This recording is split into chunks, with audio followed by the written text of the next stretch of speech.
I want to go exploring. Don't you? Where do you want to go? Think big. Are we going to go to some place like California? The world? The solar system? Where would you like to go?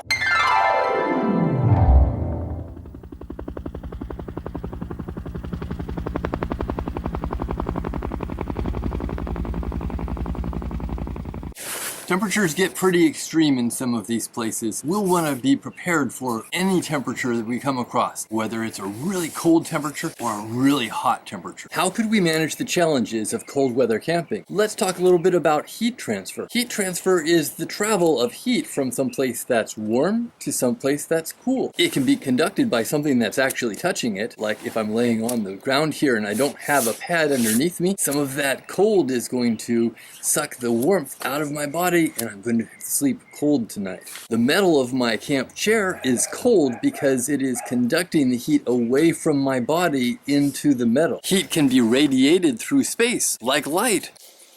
Radiation is traveling through space without touching the thing that is absorbing that heat. We could bring jackets or fans, but let's look to chemistry to find our solution today. Let's plan a trip that we're going someplace with extreme temperatures, either extreme hot or extreme cold. What can we do to make it easier to survive? Have you ever used a hot pack or a cold pack? What did you use it for? And how long did it last? They use different combinations of chemicals to create a chemical reaction that either releases heat or absorbs heat. We're going to call them thermochemical packs because thermo means heat and chemical is chemistry. They use chemistry to change the heat in a situation. I want you to come up with something that also creates a chemical change that also changes the heat of the situation to get energy. Got a poncho to keep the rain off. If you are dry, you're going to stay a lot warmer than if you're wet. Water will conduct that heat away from your body. This is a survival blanket. See how shiny it is? It's going to reflect heat away from you or reflect heat back into you, depending on what you're trying to do. A lot of survival is really about keeping warm.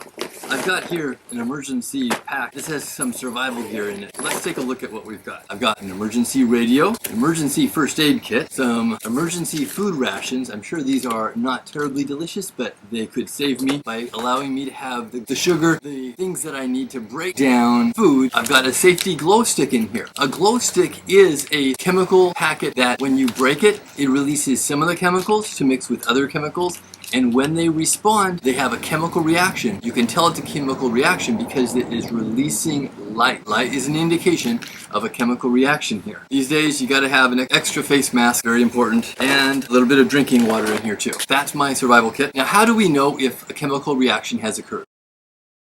Let's explore the differences between a chemical change and a physical change. A physical change is just changing shape. This ice cube melts and the molecules move around and change shape, but they don't stop being water. It just goes from a solid to a liquid. It's still the water molecules. They are just changing shape. When I rip up this piece of paper, the pieces get smaller and smaller. They get into different shapes.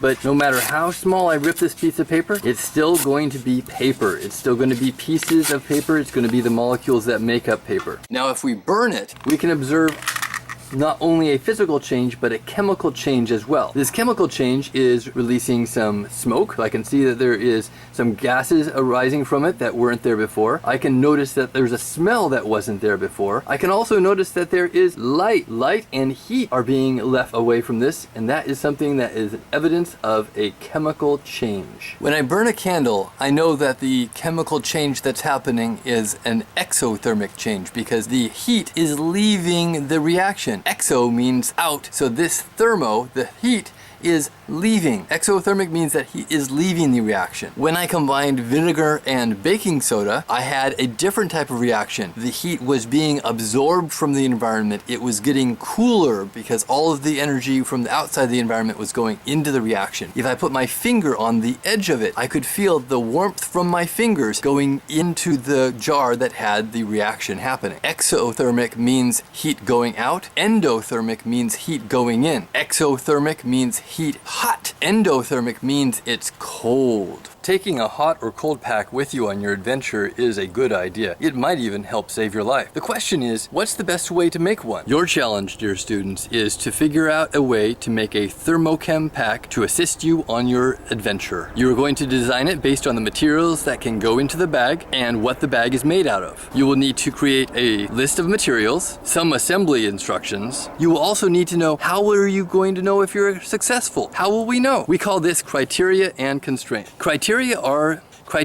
the requirements that must be met for an engineering project to be successful. Does it have to reach a certain temperature at a certain speed or during a certain condition? Does it have to heat up underwater or in outer space? What are the conditions that must be met?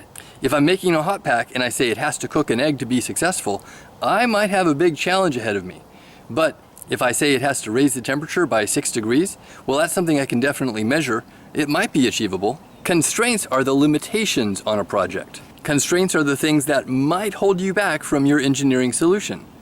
Is there a limit to the size, the time, the materials? If I find something that really heats up, but it takes up the size of a suitcase, is that going to work? If I find a solution that takes 12 hours to heat up, it heats up, but it takes too long that by the time that I have it, I don't need it anymore. Identify what you need in order to know if you're successful. Identify what you need to achieve in order to know if you're successful. That's an important tip for life too. If you don't know what your goals are, how are you ever going to achieve them? You build up self-confidence by knowing what your target is. Sometimes the very act of setting up clearly defined goals helps you see what's left in front of you and what you've already accomplished. It helps you identify resources you need to get from point A to point B. For this project, you need to design a Thermochem pack that can stay within a certain temperature range for the longest possible period of time. To be clear, you're not actually building the pack. You're being assessed on your ability to design the pack, making sure that you've identified the materials you need, you've identified the steps in the process of making your Thermochem pack, and what criteria and constraints were part of your engineering process. Good luck and happy adventures.